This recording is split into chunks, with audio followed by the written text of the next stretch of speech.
We're back on the record at 11:40 a.m. This is the beginning of tape number 2. Mr. Schindler, are you familiar with a marketing campaign between the years 1980 and 1987 known as the Search and Destroy ad campaign? No, I'm not. Are you familiar with any campaign of marketing used by R.J. Reynolds which utilized the services of a person by the name of Dave or David Gerlitz as a model to be used in magazine advertisements for your Winston cigarettes? No, I don't think so, no. Have you ever heard of the name David Gerlitz or Dave Gerlitz? Doesn't ring a bell. Do you recall whether in the 1980 to 1987 time frame you had a particular division in charge of marketing to young adult smokers, as you would describe them? No, in 1987 I worked at Nabisco.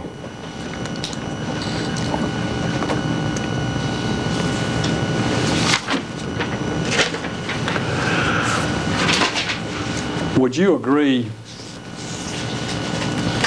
Mr. Schindler, that R.J. Reynolds found that 90% of the young adult black smokers preferred menthol products? Objection. I'm not familiar with that judgment, so I can't agree or disagree. Do you know anything about any research or data collected by R.J. Reynolds to determine what percent of young adult black smokers used menthol products? Objection. You're going to have to show me what you're referring to. I imagine you have a document there somewhere. We'll get to that, but do you know anything about it first? No, I mean, I know that African Americans predominantly, majority African Americans smoke menthol brands. And do you have a percentage in mind when you say a majority used menthol brands? I don't have a... Objection. Part of the reason I keep objecting, Rick, is the time frame. Are you talking about now, overall periods of time, or a particular period of time? Let's say starting in 1970 forward, from 1970 to the year 2000. Are you familiar with the percentage of young adult black smokers who preferred menthol products? And if so, whether that percentage changed over that period of time? I know today that the majority of African Americans smoke menthol products. I have no idea how that may have changed from 1970 to today. What market share of the Salem product that you sell is purchased? In other words, what is your market share among African Americans for Salem? I'm not sure. Who would know that? I would think somebody in marketing research or the VP of Salem would know. And who would that be? VP for Salem is Rhonda Plummer. What other menthol brands does R.J. Reynolds market? Well, Salem is the main solo, as they say, single menthol brand. Camel, there's a Camel menthol style, there's some Doral style, but the menthol brand is Salem, is a single solo menthol brand. That would be by far your largest market share of menthol brands would be in the Salem brand? Yes. Would it be over 90%? Of our total menthol? Yes. In other words, would be in Salem yes, as opposed to Camel or yes. Doral? Mm-hmm. Oh, yeah. Over 95%? I don't know. Has that been the case for 20 or 30 years, or do you know? Well, Salem was, launched as as we call solo or single independent menthol brand, so it would always have the dominant share of the menthol business because it is a menthol brand. Do you know whether R.J. Reynolds considered young adult black smokers to be highly responsive to effective advertising spending? I don't know what you're referring to.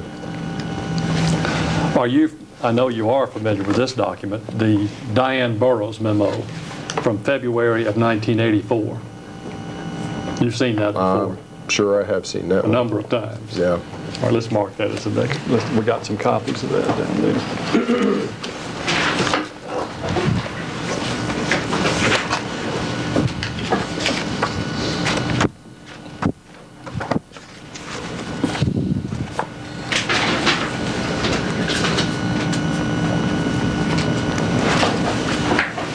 What's that exhibit? 10. Mr. Schindler, you've been handed Exhibit 10, which is a strategic research report dated February 29, 1984, from Diane Burroughs. I know you've been asked about this and other testimony that you've given, so I'm not going to go through all of that again. I want to just go through a couple of specific points here. If you'll turn to page 42.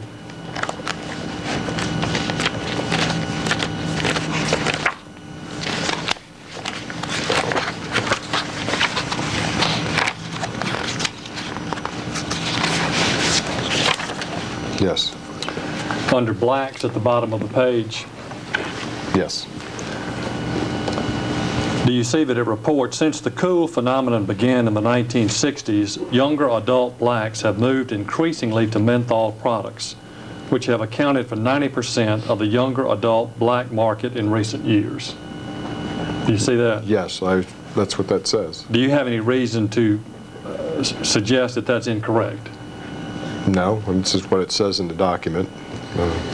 No, the report by Diane Burroughs is, in fact, an R.J. Reynolds internal document, is it not? Yes. And was prepared by Diane Burroughs as an employee of R.J. Reynolds. Yes, Diane worked in marketing research. Turn to page 44, if you will.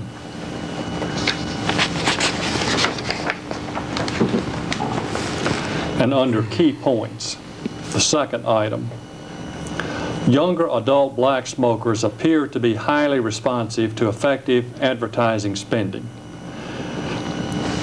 Do you have any information that would suggest that is not accurate? I don't know, and I don't have any information that says that is precisely accurate. If you have effective advertising, then the notion that marketing people would have is it would appeal to whoever you're marketing to. An effective ad will appeal to people. And does the report further suggest that blacks and Hispanics will comprise 20% of all younger adult smokers by 1990? And that's what the report said. And do you have any reason to disagree with that? I have no reason to agree or disagree with that. And finally, I don't see a page number on this, but it's Bates number 8526.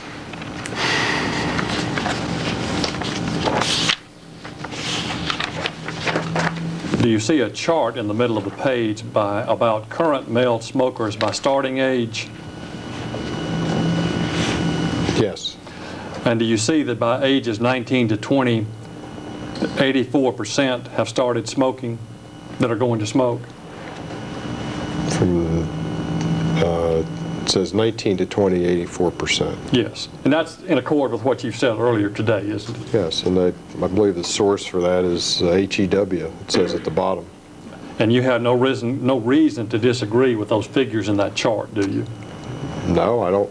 You know, HEW publishes this, federal agency apparently. I would assume their data is accurate. In other words, you're not aware of anything that Reynolds has ever published challenging data like this from HEW saying it's incorrect? No. Okay.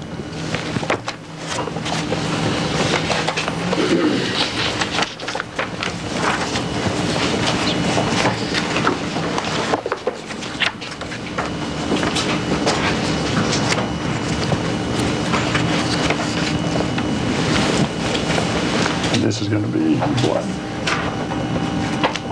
All right.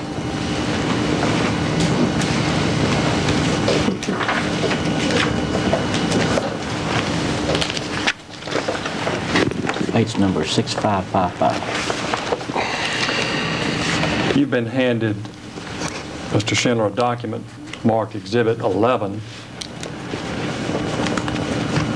And on the front page, it has file 84-44104, MDIC, Marketing Development Intelligence Center. Are you familiar with this document? No, I'm not. Well, no.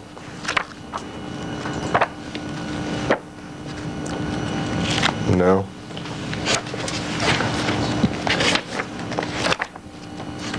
Do you recognize this as an RJR document? Yeah, it was provided by RJR. It says on the page after that lead page says RJR Confidential. I assume it's an RJR document. If you will, turn to that page after it. It says RJR Confidential, the first sort of text page of the document. And first, let me go back to the front page. Do you see on the very front page of the document, go back to the very front if you will, there are some user names and some dates that appear to be dated in 1985. Mm-hmm. Is that correct? Yes. Okay. Now, if you will go to the page I just meant to ask you about. Does this document indicate that what it describes as Fubias, F-U-B-Y-A-S, which will be first usual brand of young adult smokers? You're familiar with that term? I've heard that before. That Fubias, not switchers, have driven the success of the key brands of this century. They are the leading indicators of growth and decline. Do you agree that was the conclusion of your Marketing Development Intelligence Center in 1985? I agree that whoever wrote this thing said that, because that's what's printed here. And if you will... Give me just a second to get an objection in, that's fine. Go ahead, go ahead. And if you will turn to Bates number 6599.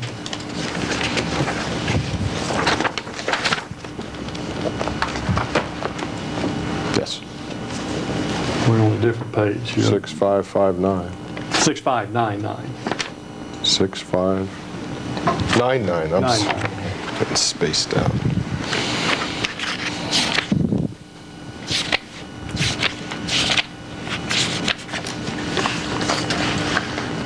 If you look in the middle of the page, it says, and menthols capture 90% of the market, i.e. differentiate black YAS, which is young adult smokers, from all other smokers. My question is that in accord with the prior document that we looked at suggesting that young adult blacks prefer menthols, that about 90% of them prefer menthols? Objection. Is that the way you would interpret the document?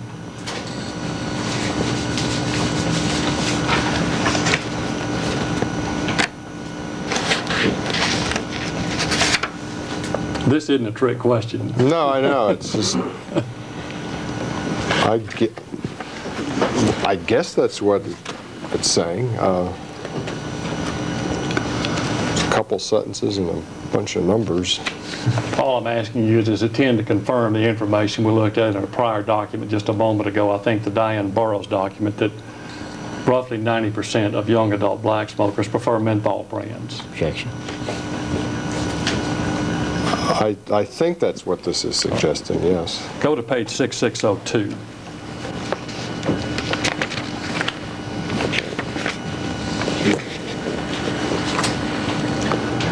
And there, does this document indicate that two outside sources, other than RJR data, agree that in 1983, 3/4 of smokers ages 18 to 24 were educated through high school or less? Is that what it reports first? That's what it says, is high school or less. Smokers 18 to 24, high school or less. It says Simmons has 78, an 83 study, and Yankelovich 73%. My question is, do you have any information that would suggest this information is not correct? No, I don't.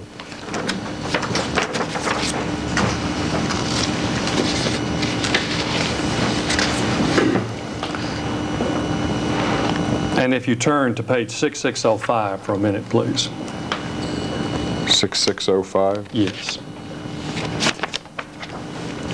Under item 3 at the bottom, does it report that the non-college smoker is 3/4 of the total young adult smoker target, a trend which appears to be still evolving? That's what this document says. And again, do you have any information suggesting that at the time of this document, that is around 1985, that information was not correct? I have no idea if it's correct or incorrect. I don't know who wrote the report, what it was used for. Now turn to page 6630.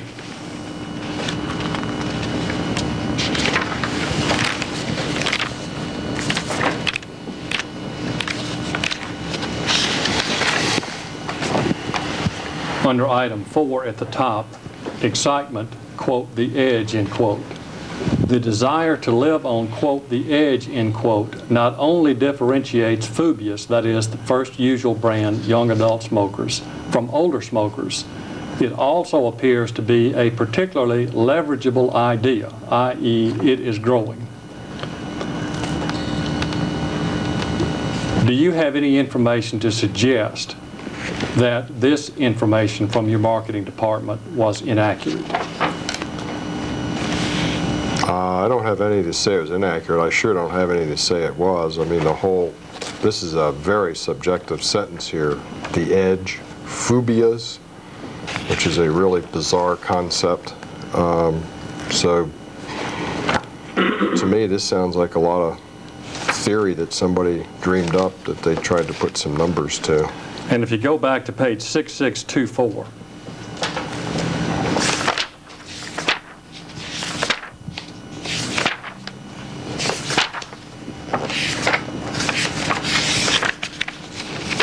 they describe the group of smokers that are, quote, or that the quote, the edge group are those that like to be seen as risk takers. Yeah, that's what this says. In other words, when we say someone is living on the edge, what this document is suggesting is those are people who like to be seen as risk takers. Objection. I don't know about that. The person that, or persons that created this had some theory about the edge differentiating groups, whatever that means.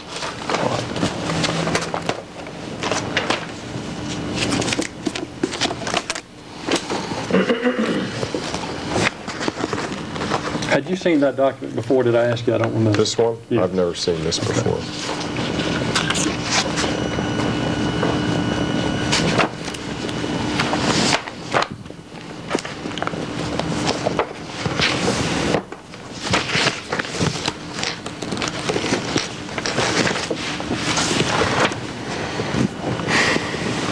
Do you recall that in the 1970s and 1980s, that R.J. Reynolds began to express increasing concern about losing market share to young adult smokers to Marlboro?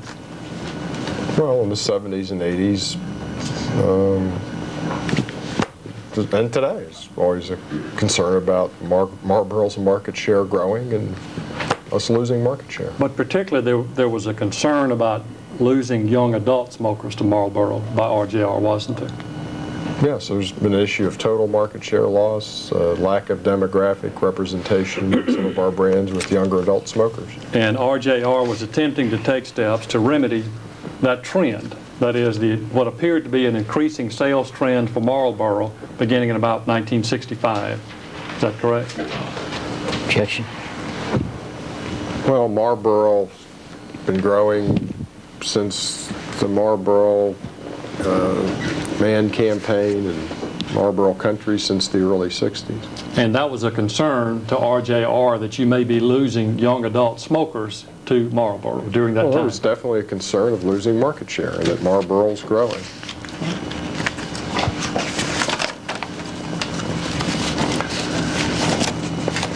And the sales department of R.J. Reynolds was attempting to devise strategies to increase your market share among what you described as young adult smokers during that time.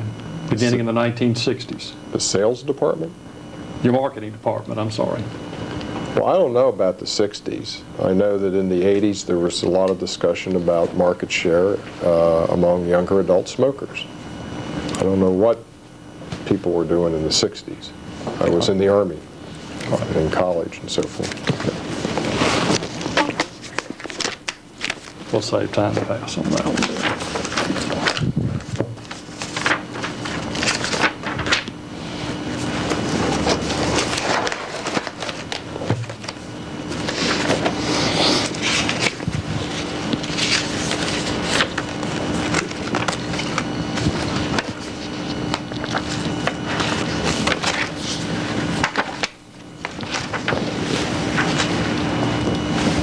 I want to talk with you for a few minutes again about the Uptown matter.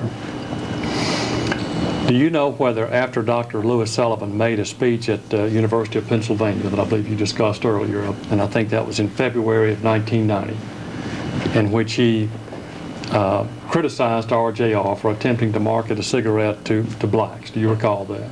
The Uptown brand. Yes, I recall the Uptown brand. We discussed it earlier. Yes.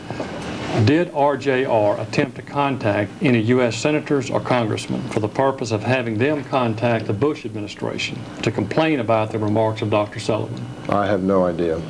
You've not investigated that? No, I haven't investigated that. You've seen no documents about that? I don't recall any. Do you know whether any congressman from North Carolina wrote any letters criticizing Dr. Sullivan's action? I have no knowledge of that. Did RJR attempt to have anyone or any party write any letter with regard to the Uptown issue criticizing Dr. Sullivan's actions? I have no idea.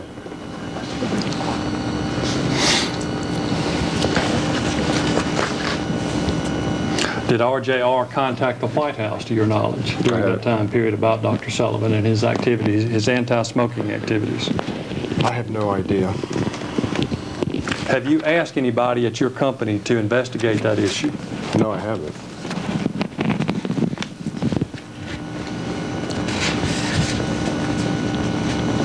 Are you aware of any grants within the past 5 years made by R.J. Reynolds to any predominantly black colleges in the state of Mississippi?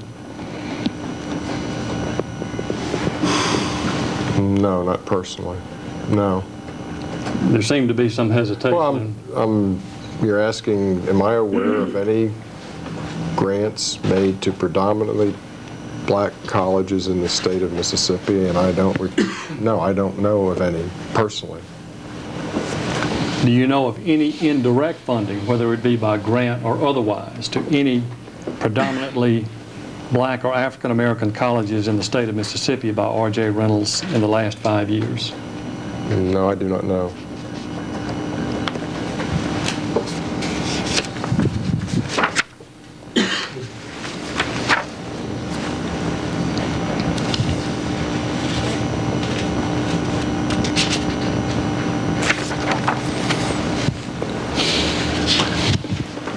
Has RJR ever funded any epidemiology studies of human subjects to determine whether smoking causes disease? I don't know of any epidemiology studies. At any time? That I know of.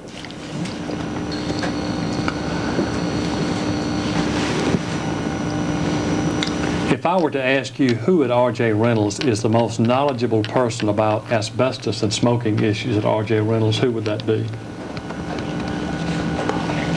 Well, it would be somebody in the R&D group, but I don't know that I could identify specifically which individual. I'd have to go to my head of R&D, Dr. Berger, and ask him who may know the most about that relationship.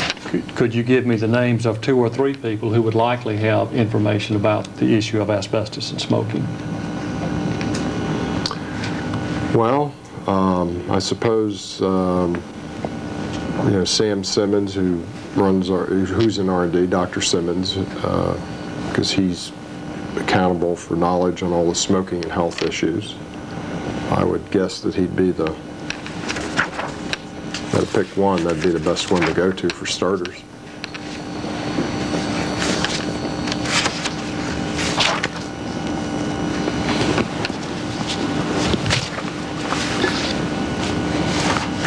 What is the position of R.J. Reynolds with respect to whether asbestos and smoking interact to cause lung cancer, if you know? We don't have a position. I don't have a position. Does the company have a position to your knowledge? Not to my knowledge. Does your company have a position with respect to whether asbestos workers who smoke have a greater risk of lung cancer than asbestos workers who don't smoke? There's no position that the company has regarding that I'm aware of. Have you asked anyone to undertake a study of that issue at R.J. Reynolds? No, I haven't. Is there any committee at R.J. Reynolds of scientists or other employees whose job it is to investigate that issue? There's no committee that I know of. What investigations, to your knowledge, have been carried out by R.J. Reynolds with respect to the interaction of asbestos and smoking? I don't know of any. I assume then it would be fair to conclude that R.J. Reynolds has not funded any epidemiology studies on asbestos and smoking interaction. I have no knowledge of any epidemiology studies funded for asbestos and smoking.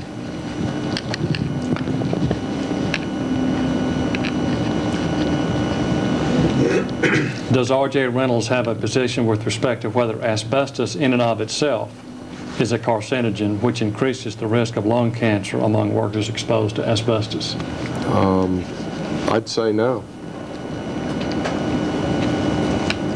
What is your understanding of the number of asbestos workers who are cigarette smokers?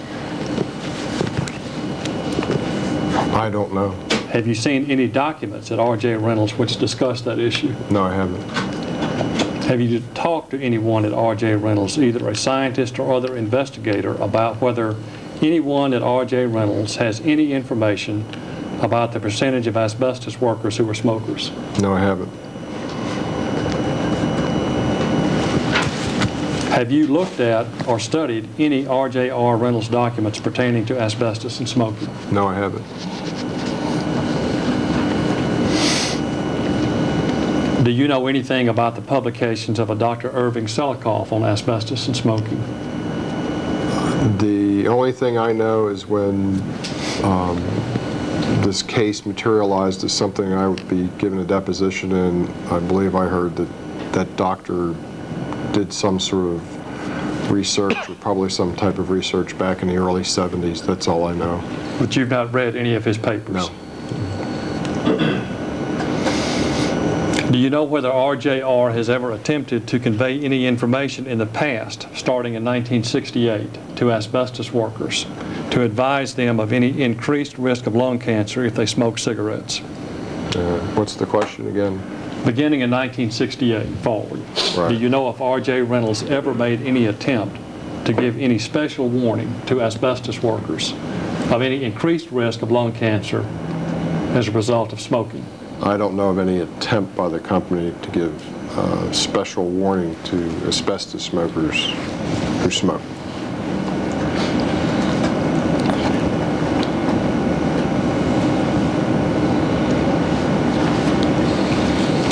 Would it be fair to state that you could not, at this point, voluntarily describe, I'm sorry, let me start over. You could not at this point describe any situation in which RJR would voluntarily agree to compensate an asbestos worker who smokes cigarettes who contracts lung cancer?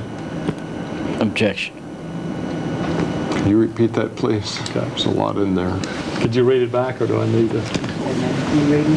read it back if that made any sense? If I didn't, I'll start over. Question. You could not at this point describe any situation in which RJR would voluntarily agree to compensate an asbestos worker who smoked cigarettes who contracts lung cancer. That's true. I could not think of a situation where we'd voluntarily provide funds to an asbestos worker who contracted disease who also happened to be a smoker.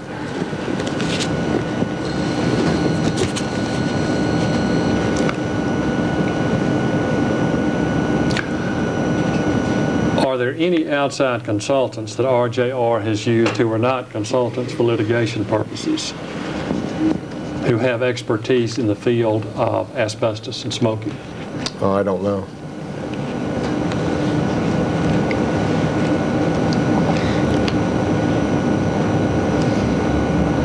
So as we sit here today in September of the year 2000, so far as you know, RJR does not have any officially established company position that exposure to asbestos increases the risk of lung cancer. That's right. If there were such a position, would you likely know about it? Objection. I think so.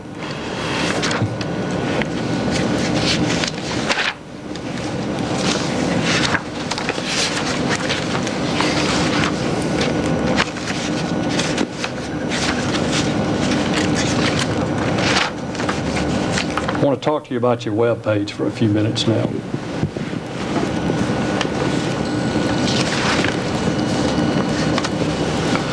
On your web page, you have some information about ingredients in your cigarettes Yes. by various brands. Right. In other words, you could click on a brand and you could go to Salem Lights or Salem 100 and then you could go look for the ingredients in that cigarette.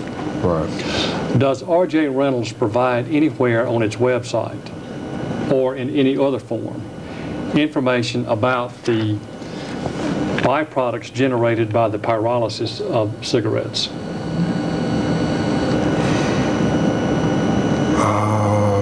Objection.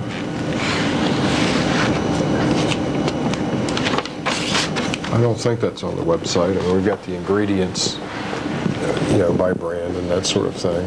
I don't recall that there's anything there on, from burning tobacco compounds.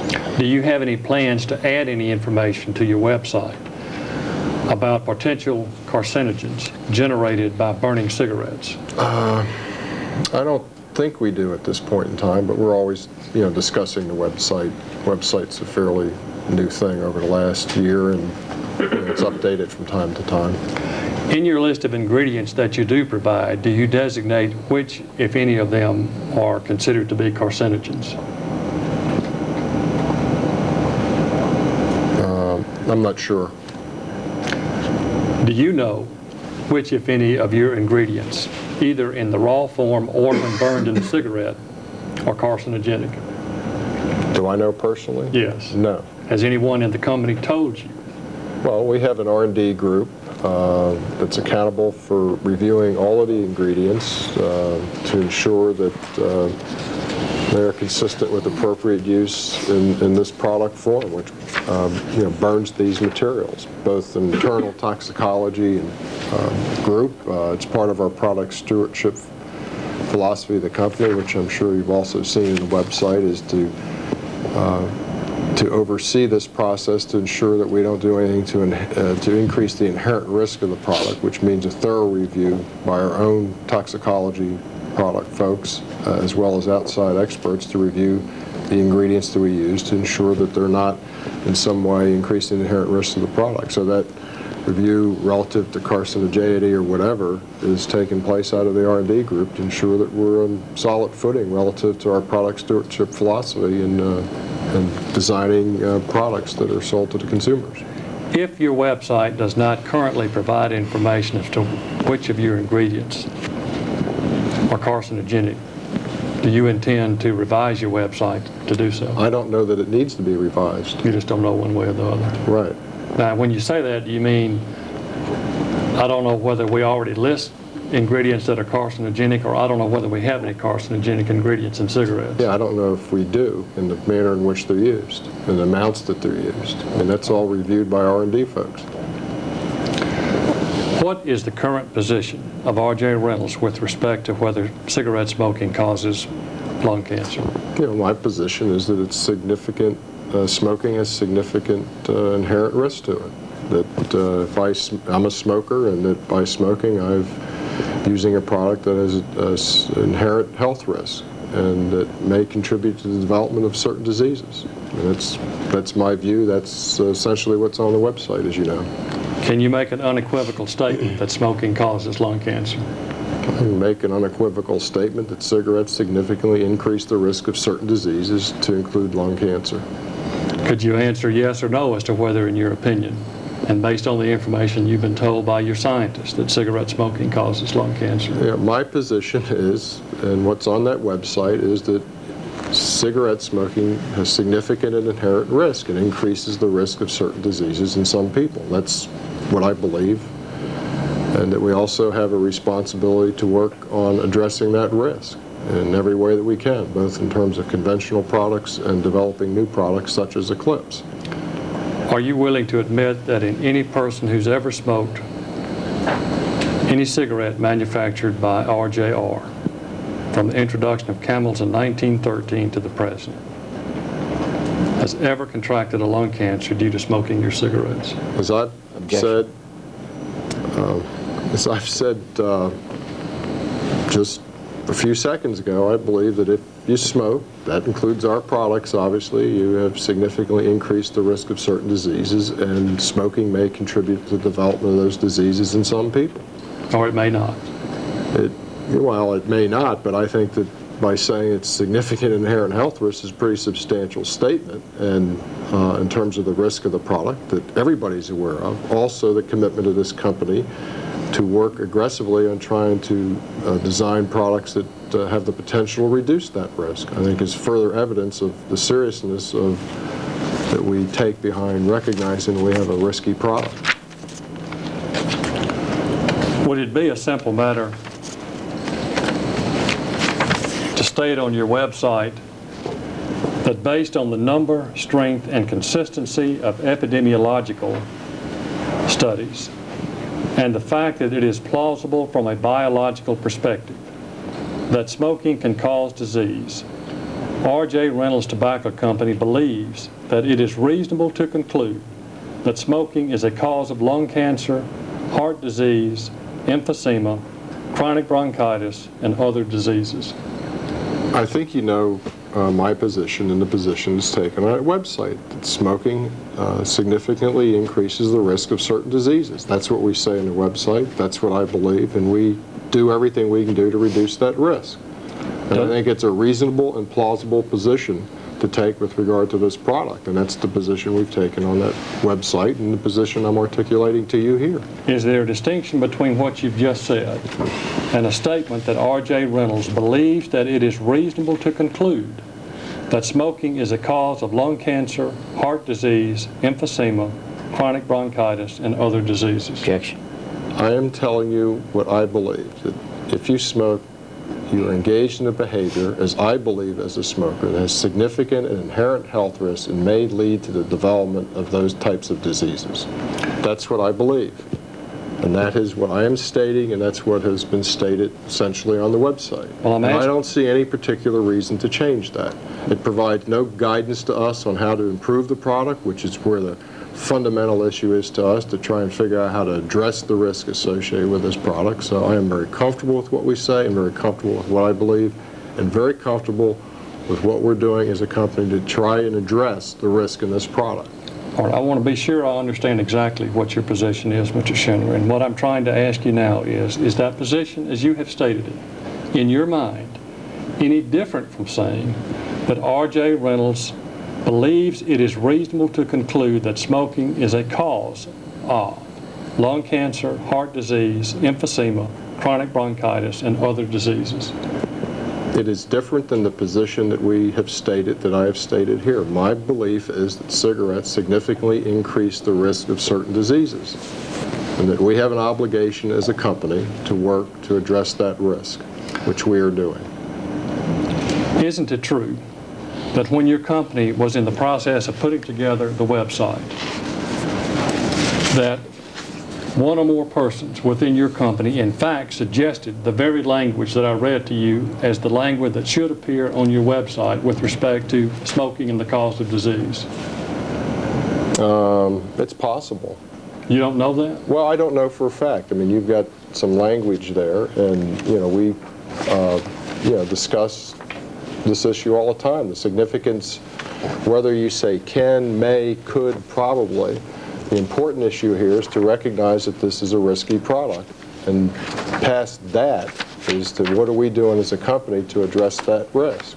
So it's possible in the development of the website that somebody articulated those kinds of words. It is not, and that's fine. I mean, we discuss this all the time. The important thing is what are we doing about it?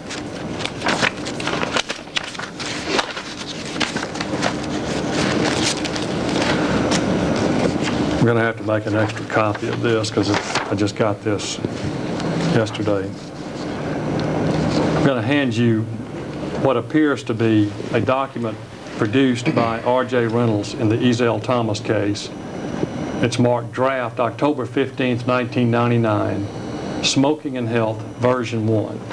Now, I'm sorry, Keith, you just take your time and look at it. That's the only copy I've got right now.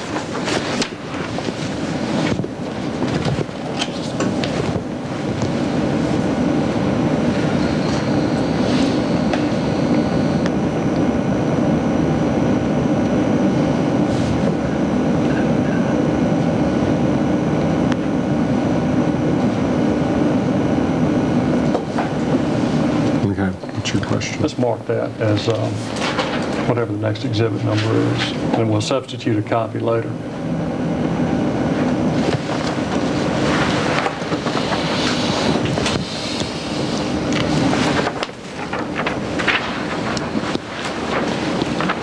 You have agreed, have you, Mr. Schindler, that, or haven't you, that the language described there is different than the way you have described your position with respect to asbestos, with respect to whether smoking causes disease? Objection. Rick, you talking about everything on that page or a particular part of that page? Let me take it back 1 second.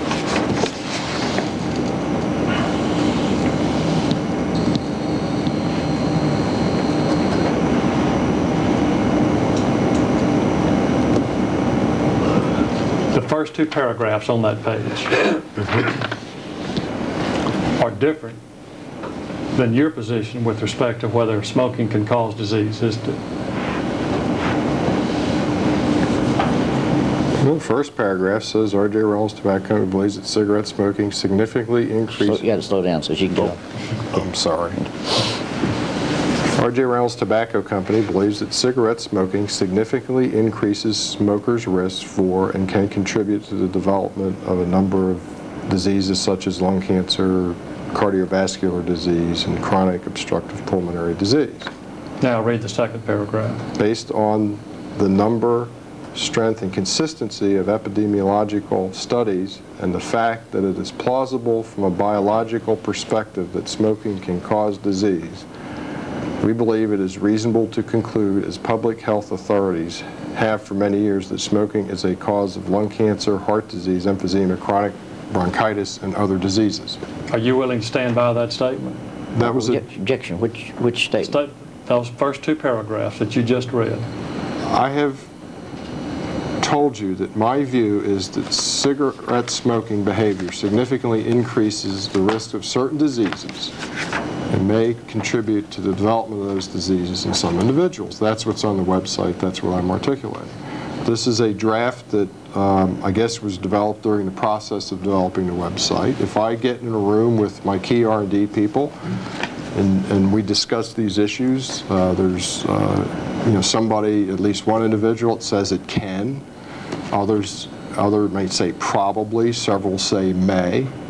The significance to me is that everybody in that room believe that this is a risky product, and everybody does. And this debate over may, can, probably is not the central issue. This is a risky product. The central issue in the debate that we engage in the most isn't may, can, probably, could, should, or would, but what are we doing to address the risk of this product in terms of product development and creating reduced risk products, and also in terms of overseeing our product stewardship strategy with regard to ingredients and so forth.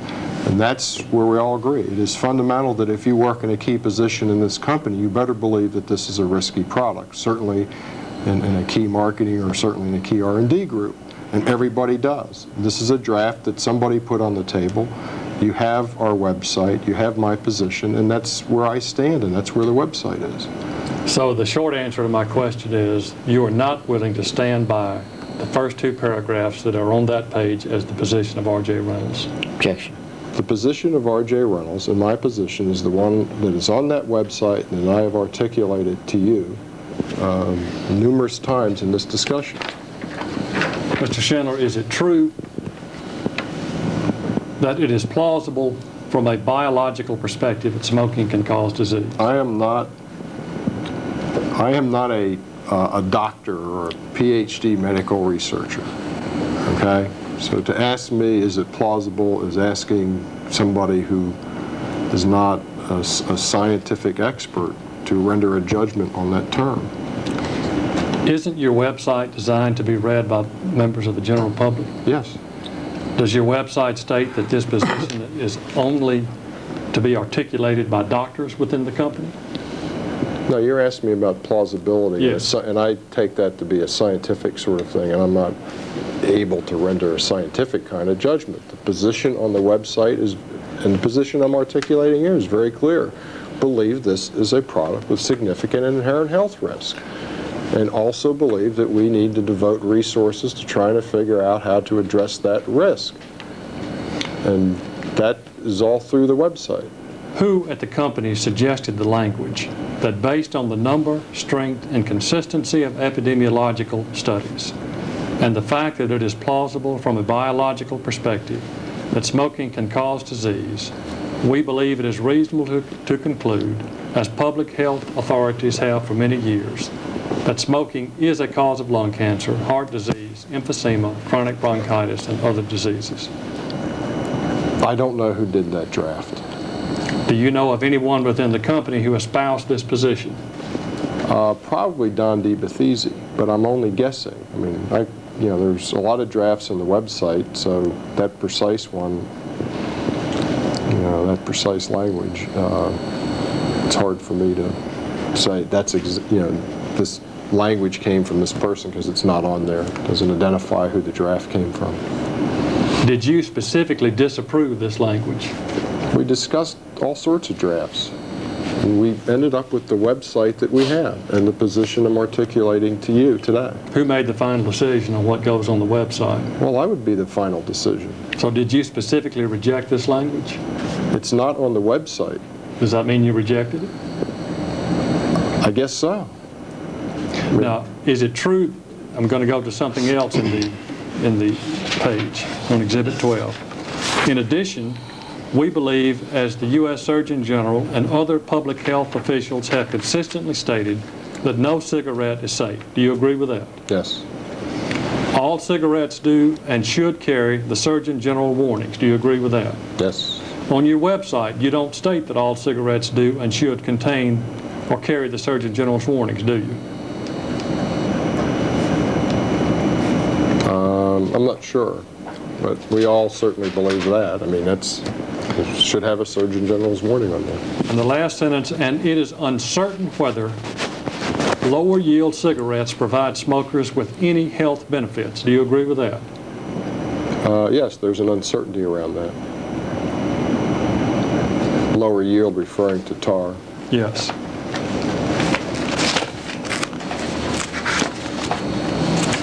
Do you agree that R.J. Reynolds has the technical capability today to manufacture a cigarette with no nicotine?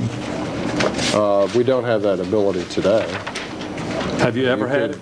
To commercially manufacture all cigarettes without nicotine? To manufacture a cigarette without nicotine? One cigarette? Yes. Years ago, in the early 90s, there was research going on relative to lower nicotine levels, whether or not, or we never got to commercial viability. So your question was, do we have the ability to make one cigarette today without nicotine? I suspect they could do that in the lab. If they could make one, they could make many, couldn't they? Theoretically. Philip Morris tried that years ago, spent a bunch of money with a virtually no nicotine cigarette called Next, and nobody smoked them. Didn't work in the marketplace. Right. Do you agree that nicotine is the main reason people smoke cigarettes? No. You disagree with that? Oh, absolutely. Does the Surgeon General disagree with your position? Probably does, but if nicotine was the main reason that people smoke cigarettes, it would seem to me the patch and the gum would get everybody to stop smoking. Are you saying that the route of administration with respect to nicotine makes no difference? No, your theory is, among others, but the theory you're espousing is that nicotine is the only reason people smoke, and I think that's simplistic. I mean, there's all sorts of reasons that people smoke, behavioral reasons, the whole ritual of smoking, and to simplify this into the only reason that people smoke is nicotine would suggest that if that's all that anybody was after, then nicotine derived from patches and gum would certainly be more effective in terms of people not smoking if that's the only thing people are after. And I just don't accept the premise. Is there a difference between main reason and only reason in your mind? The main reason and only reason? Yes. People smoke for a lot of reasons, and obviously nicotine is in the product. But I thought you said, is it the only reason or the reason? I think I said, is it the main reason people smoke? Do you agree with that? Well, I think main reason applies only reason, and I think nicotine is not the single main reason. Nobody knows. I mean, there's all sorts of behaviors involved in smoking, and to simplify it down into nicotine is the only reason that people smoke, I think is just unacceptable. All right, I'm specifically not saying that nicotine is the, quote, only reason. I'm asking you whether it is the main or principal reason. I don't know. I'm a smoker. When I go for that first cigarette, I say, boy, I need nicotine right now. Do you know of any public health organization which does not accept the proposition that nicotine is the main or principal reason that people smoke? I don't know. You don't know one way or the other? I don't know of a public health organization that says that cigarettes or nicotine isn't the main reason that people smoke.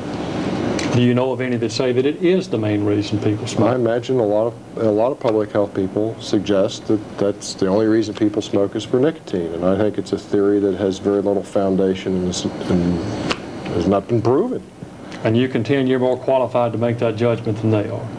I'm qualified enough to have an opinion about it. Are you more qualified than they are to make a judgment? I'm not a scientist, so I'm not more qualified, but I can have an opinion. I think it's a simplistic point of view. At the time that RJR created their website, had Philip Morris already done so? Yes. And did you have your personnel look at the Philip Morris website for ideas? Well, I wouldn't say for ideas. We looked to see what's on their website. And Brown and Williamson had a website too. Did you have any input into the specific wording of any part of the website? In other words, if we go to the website, could you say, if you look at this page, or if you look at this phrase, this language, that's mine. That's my idea. I came up with that. That's why it's there. Not in that context. We had a lot of, the web page that talks about operating philosophy, I had a lot of involvement in that, a lot of discussions. People would write drafts and we'd sit around and talk about it until we finally got to the language that was, what we wanted to see on the website. Has R.J. Reynolds published any television time similar in fashion to what Philip Morris has done to talk about, for example, the Master Settlement Agreement? No, we haven't. Or any ads talking about bringing water to people who've been flooded? No. Or any type of public service ads like those? No. Do you fund in part any of the work or the ads done by Philip Morris along those lines? No, not the ads. Do you fund anything along those lines? Well, they had Philip Morris has had an ad talking about the We Card program. Well, we had nothing to do with the ad, but the We Card program has been an industry effort with retailers for 6 or 7 years now, and we all are part of the creation and the implementation of the We Card program with retailers, but had nothing to do with them running the ad that they ran. Prior to posting information about health and smoking on your website, had R.J. Reynolds ever published any similar information, for example, in a newspaper editorial, or not editorial, but in an opinion piece you would, or something like that, that you would have published in or purchased time or space in a newspaper for? For example, like the risk of smoking? Yes. So here's our position on the risk of smoking. Well, there were some ads done after the Waxman hearings when Jim Johnston was CEO relative to risk of smoking and others that ran. There were print ads. I call any television ads that talked about risk of smoking and some other things right after that period of the Waxman hearing. After 1990. Well, but after 90, it was in 94. All right. Anytime before 1994, did R.J. Reynolds do that? Objection. I've lost a little bit to, Yeah, what's the... to do that. Has R.J. Reynolds at any time before 1994 purchased any space in a newspaper, for example, to say, here is our position on smoking and health, and we think smoking is a significant risk factor, and you should contact or rely upon statements made by the Surgeon General in making a decision to smoke? Prior to this period, or 94? Yes. Not that I know of. Did you ever consider doing that, or did R.J. Reynolds consider it to your knowledge? Not that I know of. Rick, we've been going, it's about 12:30, a little after. I don't know when you're... That's as good as any. Okay. We're going off the record at 12:36. What's that? We're back on the record at 1:40 p.m.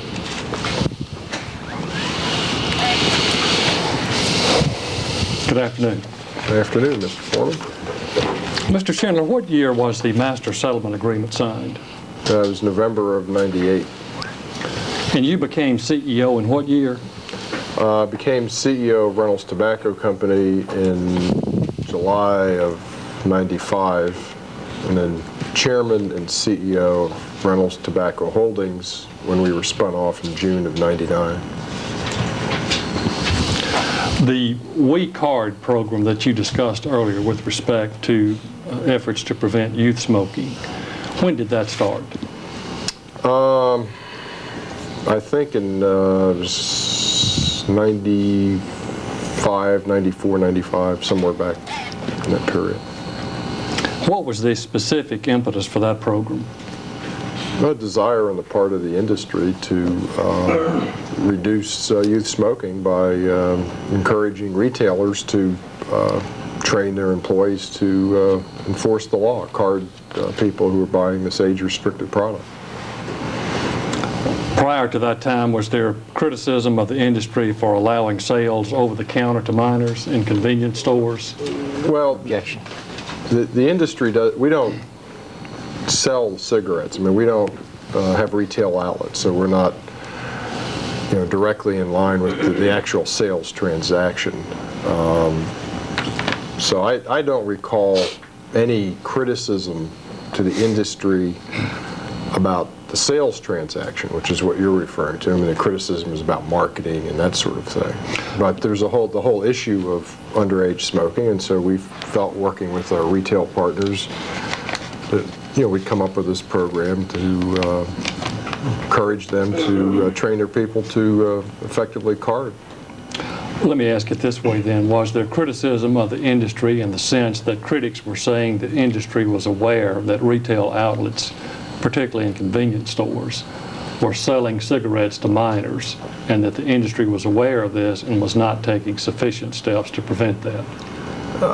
I frankly don't recall that kind of criticism, again, focused on the retail outlet. The criticisms about, underage smoking, criticism about accusations of marketing to people under the legal age to buy the product. I do not remember precise criticism on the sales transaction itself.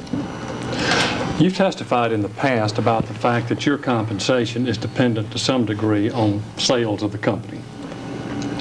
Well, it's dependent upon our business results, which are, our earnings, financial return on our earnings, and on our share of market results. In other words, is there a specific formula to some degree by which your compensation is measured by sales of your cigarettes? It's measured by the formula that I have now, for example, is that we achieve an earnings goal that would represent 75% of the potential bonus, and then the remaining 25% of the target bonus or potential bonus is based on share of market results for Camel, Winston-Salem, and Doral. Are there any disincentives in your compensation package regarding youth smoking? That is, are there any penalties specifically applied to your compensation package if youth smoking is not reduced below a certain degree in a particular year? No, there are no penalties. I mean, there's clearly an understanding on everybody that works in the company and now our own board that we don't market to kids, and we do what we can do to help to try and reduce the level of youth smoking, but there's not a specific, as you call it, disincentive. On the other hand, is there a specific economic incentive in your compensation package whereby you would receive some sort of bonus or additional compensation if your company is successful in reducing the number of sales to persons underage? No. I mean, I've outlined for you the basis of my incentive compensation, which is financial results against whatever the target was, and the share results of what we call the 4 investment brands, which I listed earlier. Have you ever recommended to the board that a compensation scheme be adopted for your sales force whereby they would receive additional or extra compensation if certain goals are met with respect to reducing the number of sales to underage smokers? No, I haven't. Do you know if that policy has ever been used in the past at R.J. Reynolds? Not to my knowledge.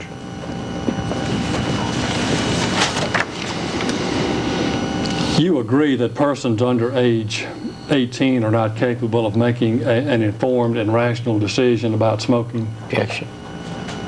Yes, I've stated that in the past, yes. What about for persons between 18 and 21? Well, I think if you're between 18 and 21, you're old enough. Well, one, it's the legal age to buy the product, starting at 18, and I think you're capable of making that decision. And you're at an age where you can vote for a president, you can join the military and fight a war. I think you're old enough to make that decision. But even in spite of that, it's your company's policy not to market to persons under 21 years of age. Is that correct? Well, we don't. As I said, much earlier in this deposition, when we're designing marketing programs, which could be an ad campaign, it could be a promotion, and so forth, or designing a new product for at least 8 years now, as I recall. We do not, in the process of developing a marketing program or new product, we don't interact with smokers under the age of 21. So that if we have an ad campaign that everybody thinks is a good idea, that smokers will like it, we have focus groups. And we don't have anybody 18, 19, or 20 in those focus groups. You've got to be at least 21 to get in there. And that's takes care of that whole development process. Same with testing a new product or whatever. We don't do any sort of qualitative or quantitative research under age 21. And that's been the policy since 1992?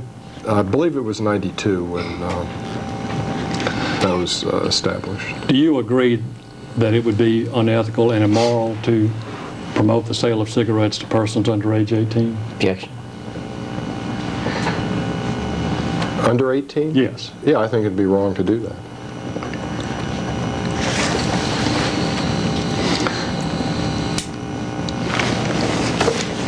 Let me go back to the, one other question let me go to ingredients for a minute. With respect to the ingredients used in the manufacture of your cigarettes, are there any ingredients used to manufacture cigarettes in the U.S. that are prohibited from being used in any other countries? I don't know. I have to ask the R&D guys that one. And vice versa, do you know if there are ingredients used to manufacture cigarettes in other companies which are prohibited in the U.S.? I don't know. Do you have a company policy that you will not use an ingredient in the manufacture of your cigarettes in one country if it's not permitted for use in any other country? I don't know of that policy. I mean, we have a very rigorous scientific oversight through the R&D guys with regard to ingredients that are used in our products. And they have control over product developers as to what will be used. and ensure that, those ingredients that used in cigarettes are not inherently increasing the risk in some way or what have you. And it's a very rigorous process and policy that is very tightly enforced. Now I'm going to go back to the webpage, so we're kind of changing directions here. In your current webpage, do you recall including language in which you encourage people to rely on the conclusions of the Surgeon General with respect to making decisions about smoking? Yes. When did RJR first adopt the policy that persons should rely upon conclusions of the Surgeon General in making such a decision? Well, I guess the first time it was public was in the webpage, which was whenever that was earlier this year. In the year 2000? Yeah, I think I'm right. Time's running together on me. Do you agree now that R.J. Reynolds should have adopted that policy as early as 1964? Look, I am in no position to go back to 1964 when I was 20 years old, 2 years out of high school, working 2 jobs and going to night school, and render some judgment about what the leadership of this company 36 years ago should have done with regard to policies in terms of risk or making statements such as that. I think it'd be terribly inappropriate for me to second guess somebody's motivation or something that went on 36 years ago, and I wasn't here and I wasn't living with the issues and the evolution of the issues that they were dealing with. Are you aware of any information which would suggest to you that the conclusions of the Surgeon General with respect to the hazards of smoking are any more reliable today than they were in 1964? No. Is there any specific reason that you could point to today which in your judgment would justify a position that as of 1964 persons should not have relied upon the Surgeon General and the information provided by the Surgeon General on smoking and health in making a decision to smoke? You're going to have to ask me that again. I'm sure I got that one. All right, can you read it back, Candace? Sure. It's still coming up on my screen. Is there any specific reason that you could point to today which in your judgment would justify a position that as of 1964 persons should not have relied upon the Surgeon General and the information provided by the Surgeon General on smoking and health in making a decision to smoke? I'm sure I understand this question. I can't think of anything today that would lead me to tell somebody in 1964 they shouldn't rely on the Surgeon General's report. Is that what you're asking? No, I'm really asking, with the benefit of the number of years that have passed since the Surgeon General's report and the information that's been developed since then, looking back on it now, is there any information you're aware of that would suggest that in 1964 people should not have relied on the Surgeon General in making decisions about whether to smoke? I mean, I don't know of any. Again, it's beyond me to go back 36 years in time with the experience and perspective I have today of working in this business and somehow criticize or people with the biggest case of Monday morning quarterbacking known to man that you're laying out here about what somebody did in 1964. And I can talk about what we do today and what we feel accountable for and how we run this business, but I'm in no position to second guess what somebody did 36 years ago. I had nothing to do with this business and I was 20 years old. Let me ask it this way then.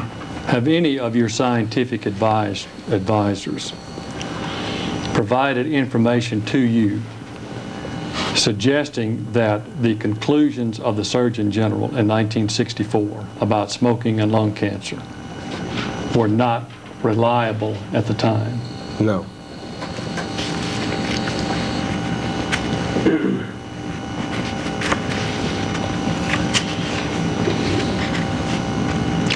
In your website, there's information indicating that an individual's risk for contracting smoking-related disease is based on many factors in addition to smoking. Do you have any specific factors in mind? Well, genetics, generally what the scientific community talks about, diet, genetics, other lifestyle factors. Do you drink or don't you drink? There's a combination of risk factors associated with disease, obviously, in addition to, including, obviously, smoking. So I think that's what that's referring to. Are you aware of any literature suggesting that for non-smokers, lifestyle factors such as diet or exercise or alcohol consumption or any other lifestyle factors you wish to list would cause a person to have a significant risk of lung cancer? I'm not a doctor, okay? I'm not an epidemiologist, but I imagine there are people, I'm sure there are people who don't smoke that get heart disease and get lung cancer, and there are lifestyle factors along with genetics that have some bearing on contracting certain diseases. I'm not a doctor here.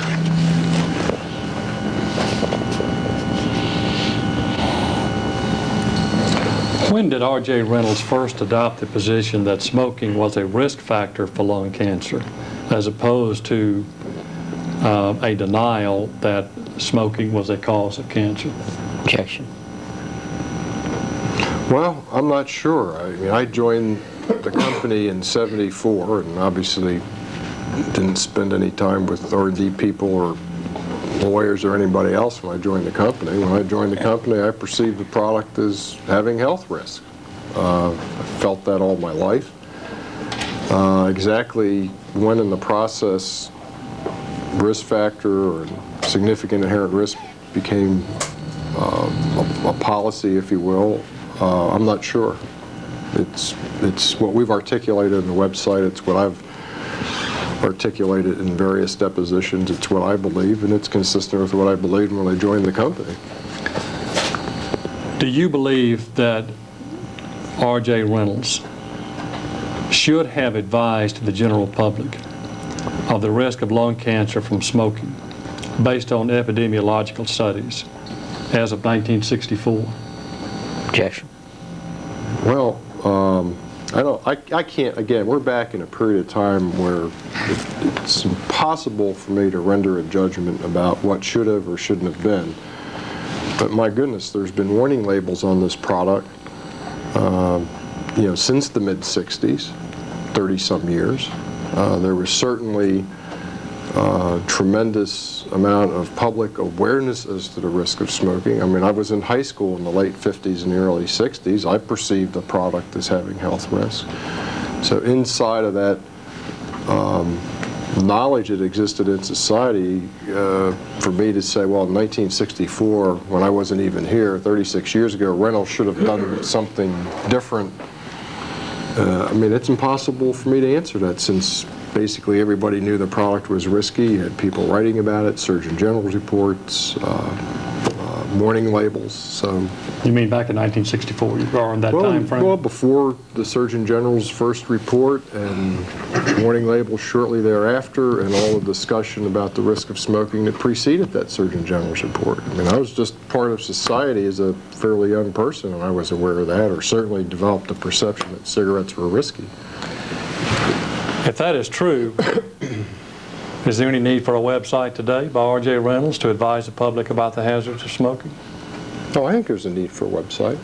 To advise the public about the hazards of smoking? To advise the public about our own views about the risk of the product, how we manage this business, and our positions on the various issues that surround this product, whether it's the risk, whether it's product stewardship, whether it's developing reduced risk products, whether it's our views and beliefs relative to youth smoking. And the reason to me that website is important is because it provides us this unique technology to say what we think and talk about what we do in a way that can't be interrupted by commentary from the media or some intermediary between us and the public. It's there, it's what we believe, You're free to access it. You're free to make up your own mind about it. But I like the website and that unique technology because it enables us to say what we want to say without having to deal with editorializing and so forth that happens in the media. And that's why I think it's a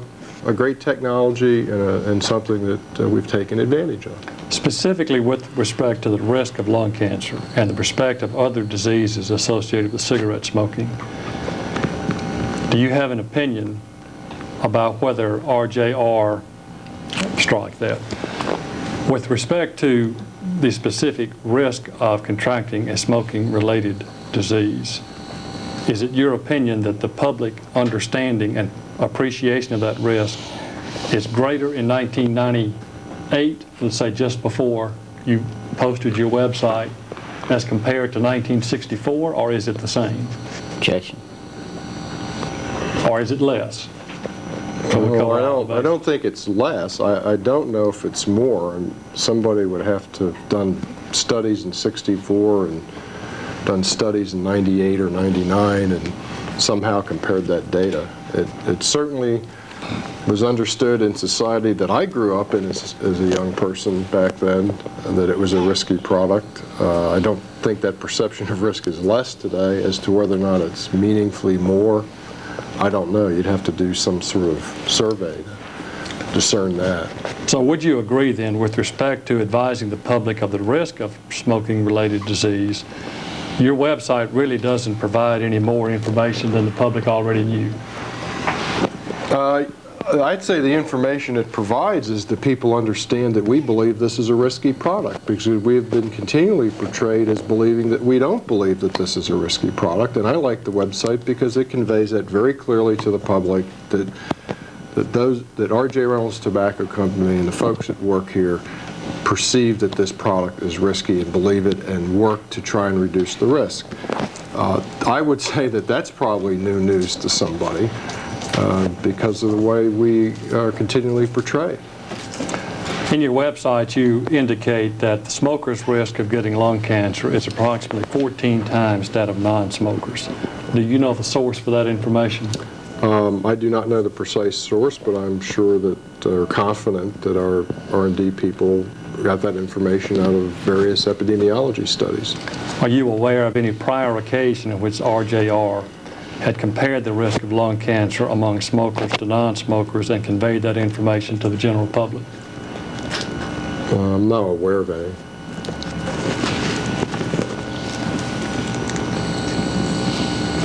As a manufacturer of a product like cigarettes, do you believe RJR has a duty and an obligation to inform the general public of the magnitude of the risk of lung cancer and other diseases from cigarette smoking? Objection. I think anybody who makes a risky product has first to be confident that the people that use that product are aware of the risk of the product, and I am confident that people who smoke are aware of the risk. And then beyond that, I think we have an obligation as a company to try and work to reduce the risk inherent in the product. And I think both of those standards relative to dealing with a reduced risk product are being met by this company. People are informed, they're knowledgeable, and we are doing everything that we know to do to try and reduce the risk of that product. Specifically, do you believe RJR has an obligation to inform the general public of the magnitude of the risk of disease from smoking? I think the public has been informed of the risk. But do you think you have an obligation as a company to inform them? Objection. We have, through warning labels for 30-some years. Do you think you had an obligation to inform the general public starting in 1964?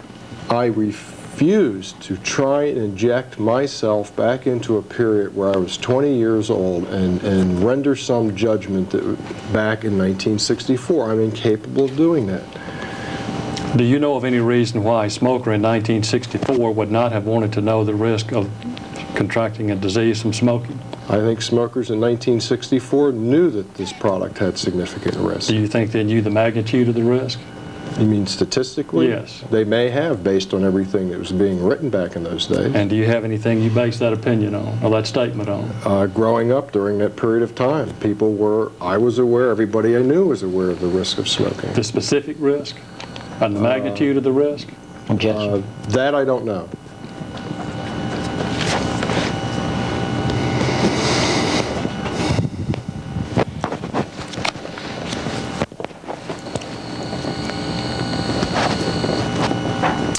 You indicated that, to your knowledge, RJR has not funded any epidemiological studies on smoking and health. Do you know whether RJR has funded any retrospective studies on smoking and health, What do you mean by as opposed to a prospective cohort study? Objection. I'm not sure I know what a retrospective. I just don't know what a retrospective. You don't know what a retrospective No. study. Do you know what a case-controlled study is? No.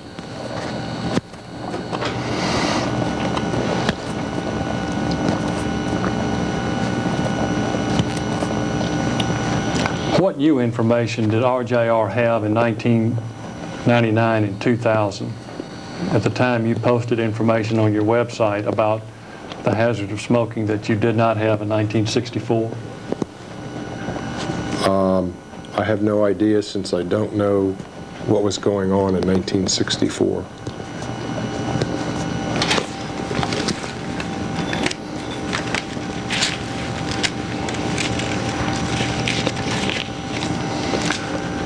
Since the year 1964, are you aware of any public health organizations which have expressed any view that smoking has not been shown to be a cause of lung cancer?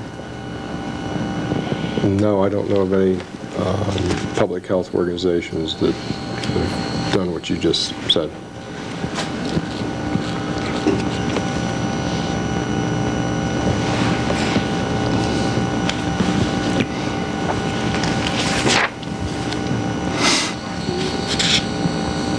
Did you have any input into the selection of expert witnesses in this case? No.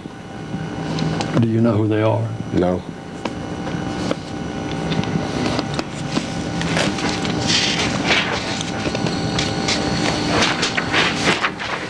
You talked about the obligation to develop safer products for the public. Reduced risk products.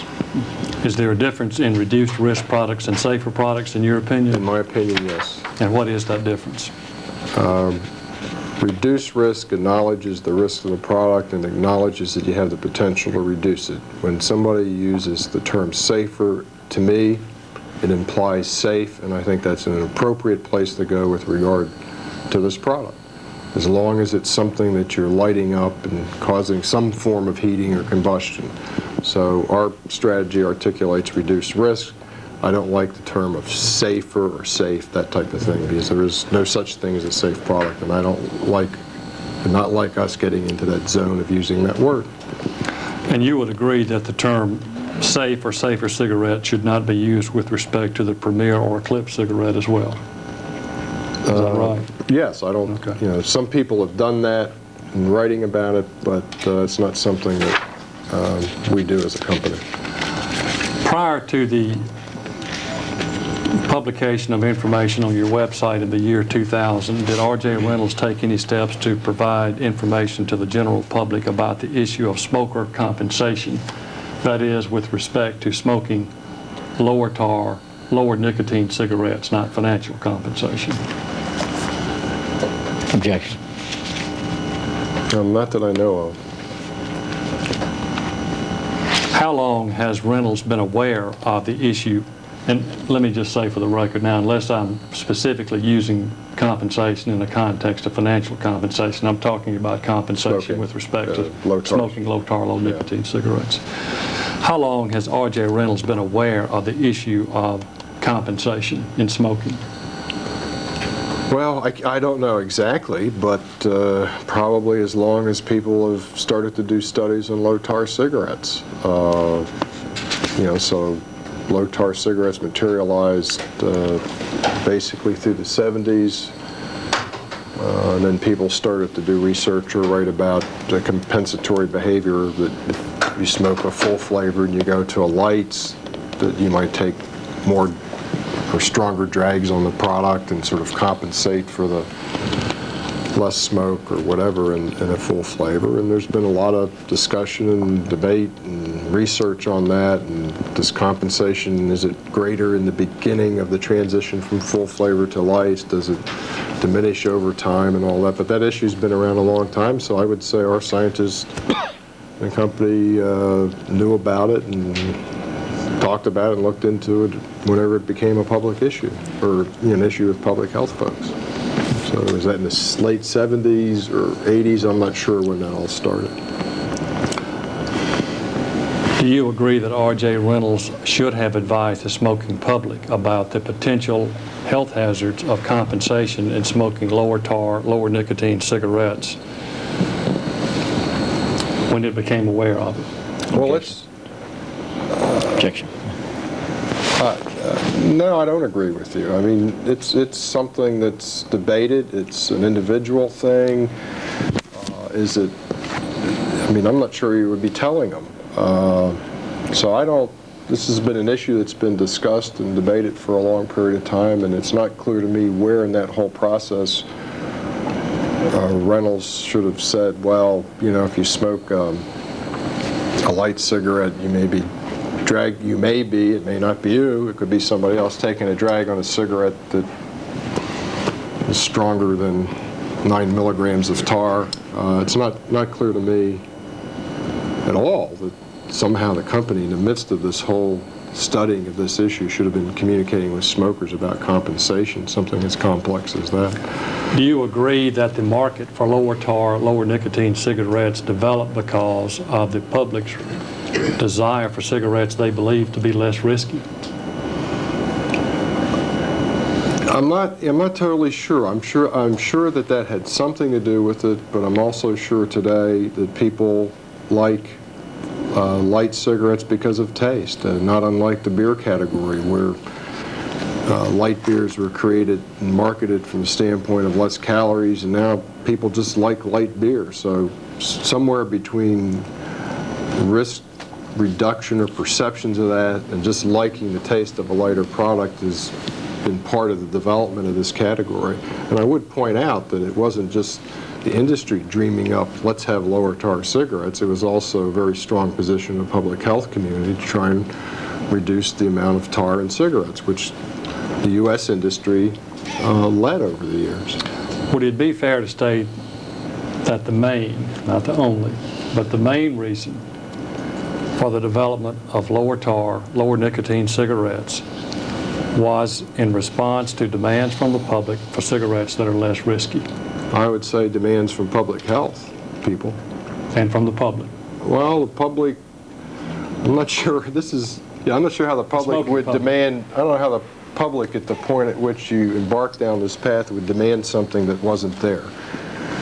Public health people strongly encouraged cigarettes with less tar. Those products were created, they became acceptable to consumers, and now it's a major category in terms of in the industry.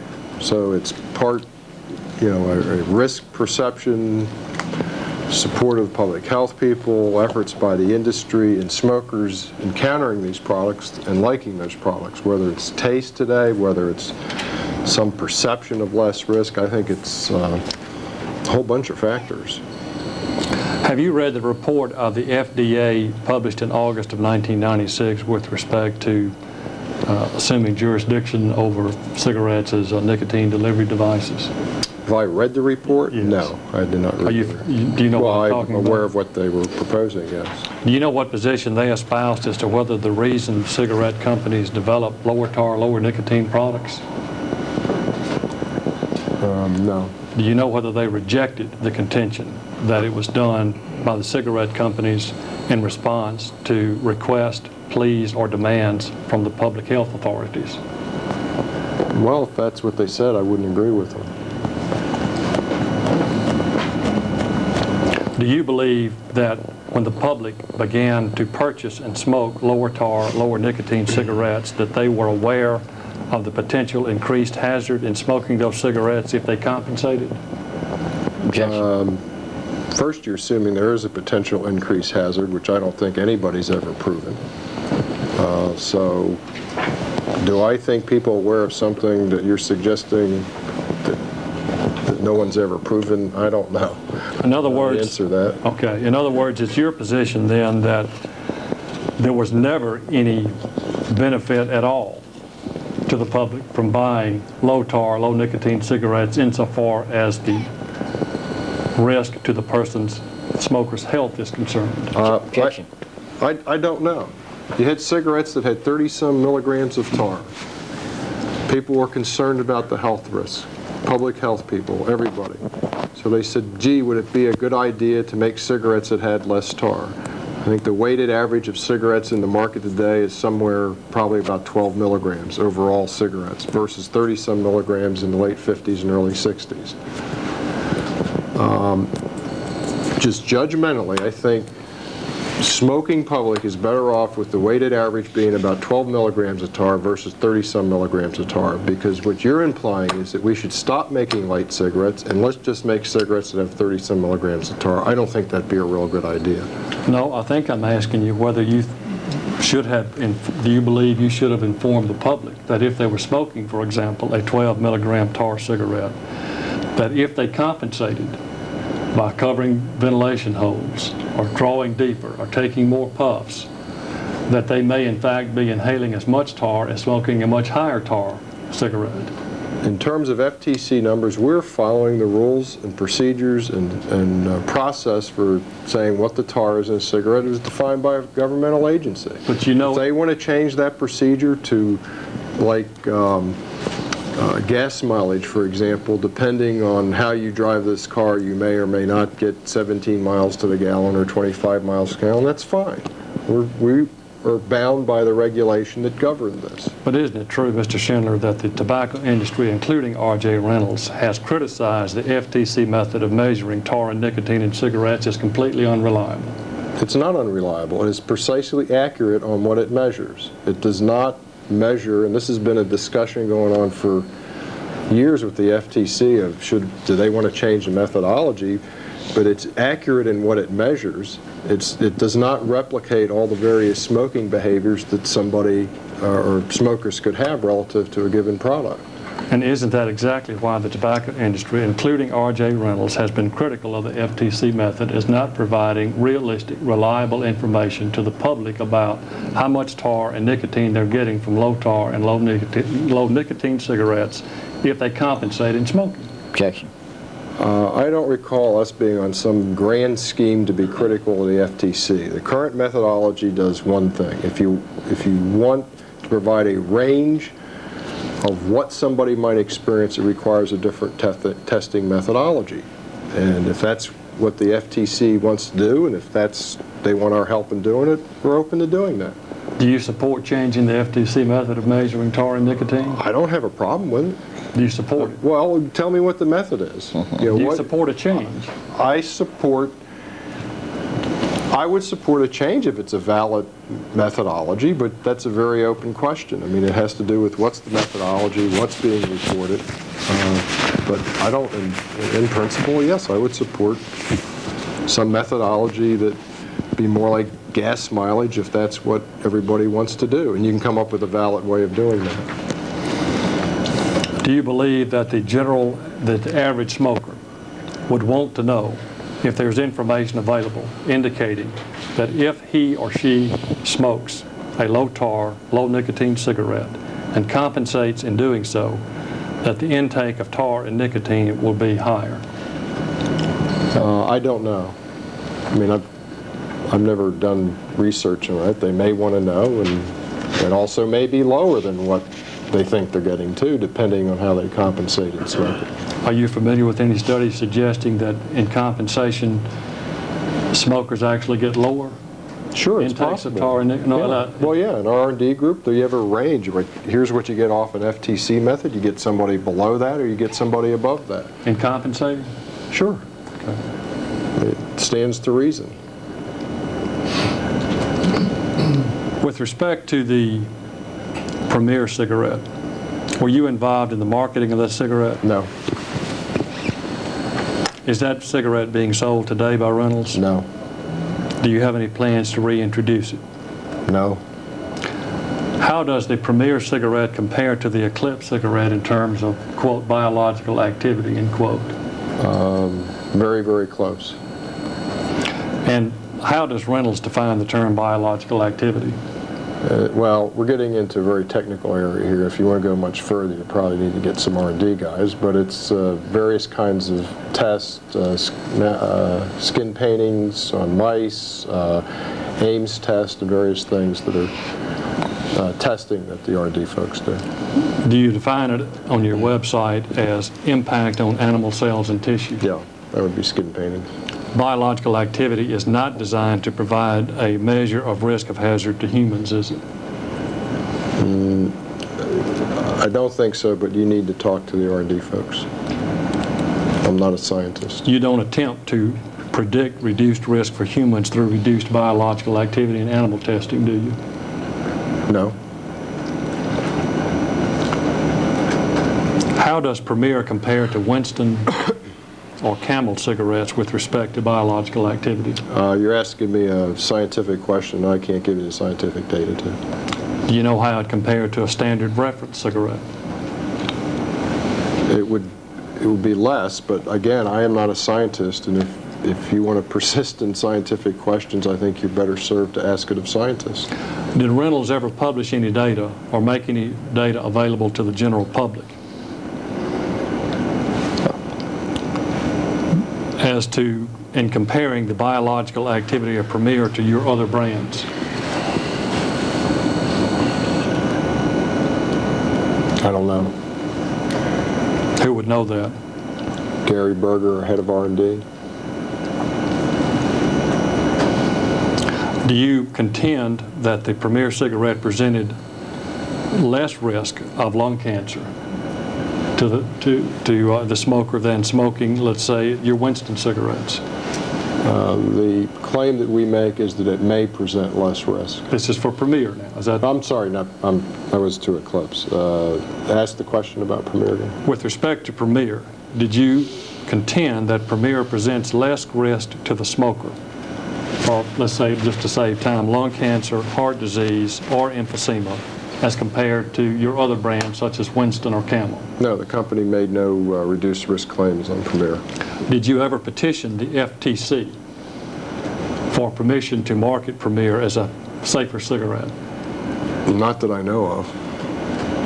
Are you aware of any petition filed at all with the FTC by Reynolds with respect to Premier and the marketing of Premier? Did Reynolds file a petition with the FTC? Yes. Not that I know of.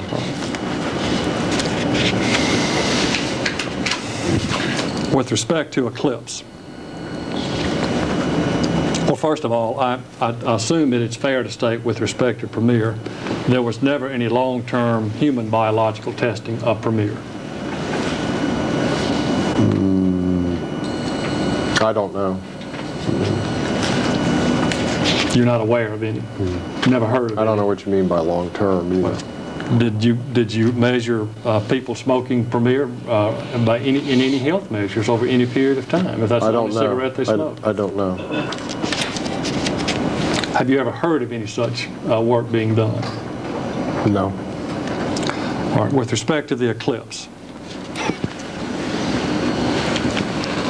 have you filed any petition with the FTC for permission to make certain marketing claims with respect to that cigarette? No.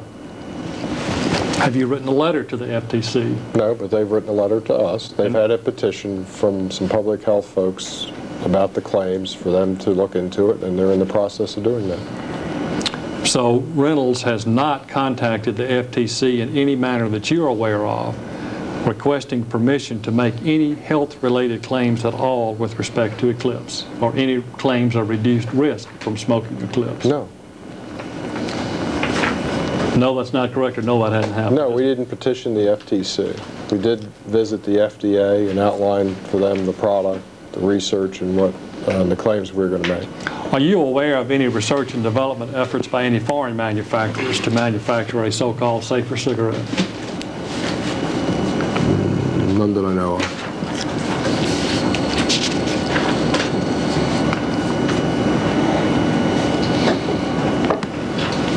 Do you contend that the Eclipse cigarette does present less risk of lung cancer than smoking a Camel or Winston cigarette?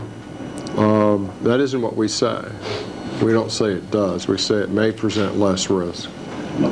And is that that is based on an evaluation of the research by our own folks and by a scientific outside panel, just the final stage in our internal process. And that was the claim that they felt comfortable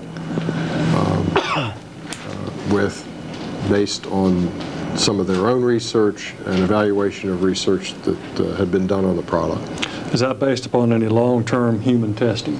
Well, I don't know what you mean by long-term. There was some human testing involved. Is that testing of urine for mutagen activity, for example? You're getting in over my head. I think if you want to get into the technical research involved, then you need to talk to the R&D folks.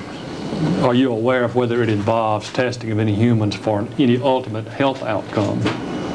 Ultimate health outcome? In other words, to determine whether they develop a disease as a result of smoking Eclipse, as opposed to, say, mutagen testing. There's human testing involved in the research of that product. I am not a scientist. I am not capable of sitting here and laying out for you the detailed quantitative subset analysis of that research, but all that information is available through our R&D folks, and be happy to share it with you. Tell me the human testing that you're aware of then. Dr. Stephen Menard from the University of Nebraska did some human testing, inhalation, upper bronchial area. That's kind of testing went on from our own folks and from the scientific advisory panel. Is that published anywhere?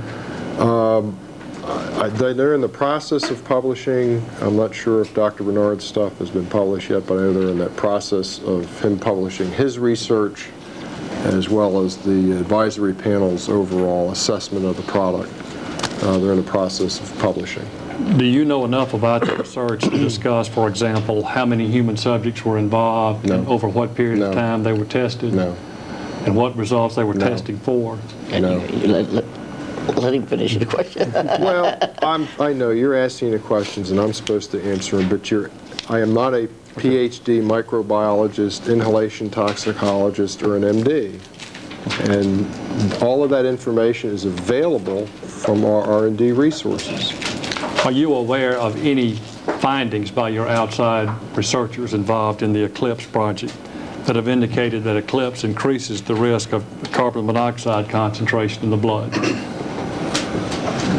Well, that's in our advertising. It's in some of our advertising. The work that we've done is that if there's an elevation of a certain percentage in carbon monoxide in the blood from smoking Eclipse, and that is laid out in the advertising of the product. And is one of the concerns about carbon monoxide concentrations being elevated in the blood that it may increase the risk of heart attack or heart disease? I think that's theoretically so. The scientific advisory panel was comfortable with the levels of carbon monoxide in the blood and going forward with this product. I mean, it was one of the key things that they needed to evaluate. And again, that's something that you anticipate being published?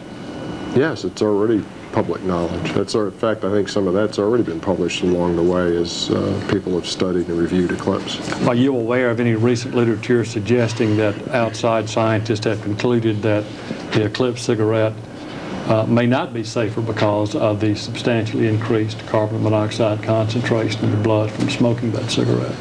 I'm not sure of any outside scientists specifically saying that. I think everybody, or enough scientific people are aware of that.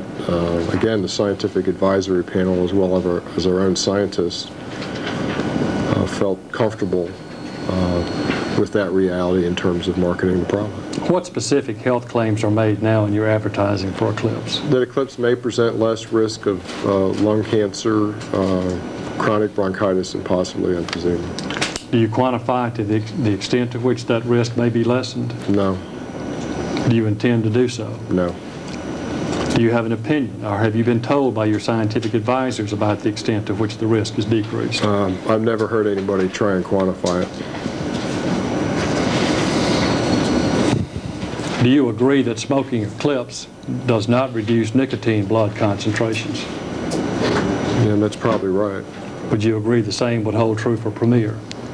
In other words, it was not designed to reduce nicotine blood concentrations, and in fact did not do so. Well, that's probably right. Again, I'm not familiar with the details of that science.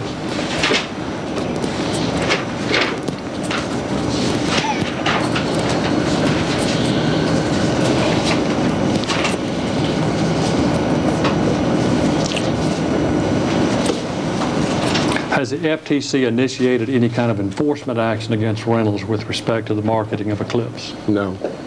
Have you received any letter from the FTC suggesting they may do so? Enforcement? No.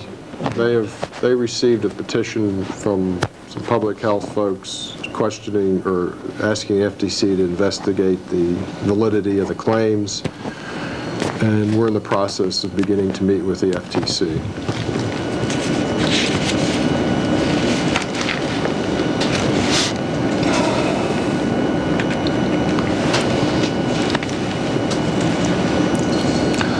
Do you believe that the risk of lung cancer is reduced in persons who quit smoking?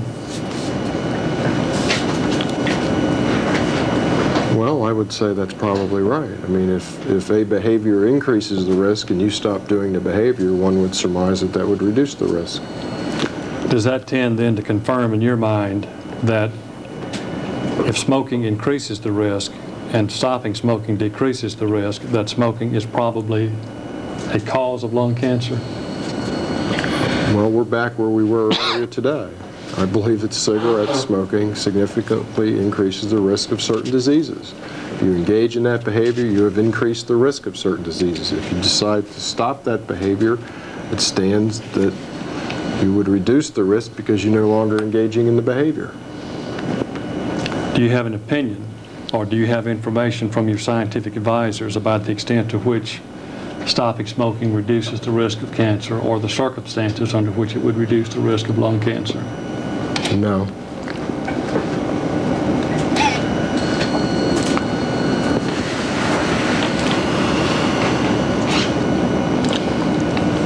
Do you have any information about the use of ammonia in cigarettes manufactured by R.J. Reynolds? Do I have any information? Yes. Like what? Well, for what purpose was ammonia used For in the taste. manufacture of your cigarettes? For taste? Only? Yeah, No other reason? that's right. You recall reference to the FDA document I asked you about from 1996. Yes. Do you recall what their conclusions were about with respect to whether ammonia is used to affect the taste of cigarettes? No, I don't remember what the FDA said. Does ammonia affect the pH of cigarette smoke? Been a great debate over that. And what you're going back to is a theory that somehow we use ammonia in order to affect the pH in order to increase the nicotine hit, which is completely false theory and not proven by any of the data relative to this product. The only basis for ammonia in the product that I ever heard of in the time that I've worked with the company was for taste purposes. And how does it affect the taste? It kind of smooths it out, gives it a slightly different flavor. Is ammonia used in all of your brands today? No, not all of them. It's not in Winston. Yeah, it's not in all of them. It's in some of them. Is it in Camel? I believe so, yeah. Is it in Salem? I'm not sure. Is it in Doral? I can get you a list. I just wondered. I mean, I'm just guessing off the top of my head.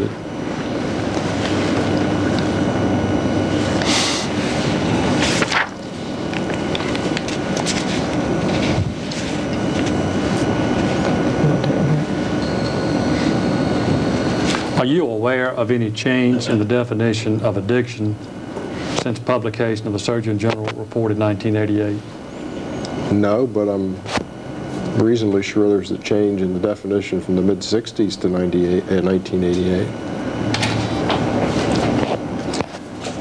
As the term was used in the Surgeon General report in 1988, do you agree that smoking should have been considered addictive by Reynolds at that time? In the manner of cocaine and heroin and drug addiction? Yes. No, I don't think. I think it's addictive in the everyday use of that word as it has evolved in current times. But I do not believe it's like heroin, cocaine, those types of drug addictions. Does RJR oppose labeling cigarettes as addictive? No. The Congress wants to put that warning label on packs. It's their call, and we'll comply with whatever the regulation tells us to do. And you would have no objection to that? No, if that's what the Congress wants, that's what we do. Well, obviously, if the Congress passes law, you would have to do it, but would you support the legislation? Be fine with me, yeah. Rick, are we getting close to about a break time? Okay. Okay, whenever. Sure. I mean, this is good. Okay. I'm easy. Good 34 minutes.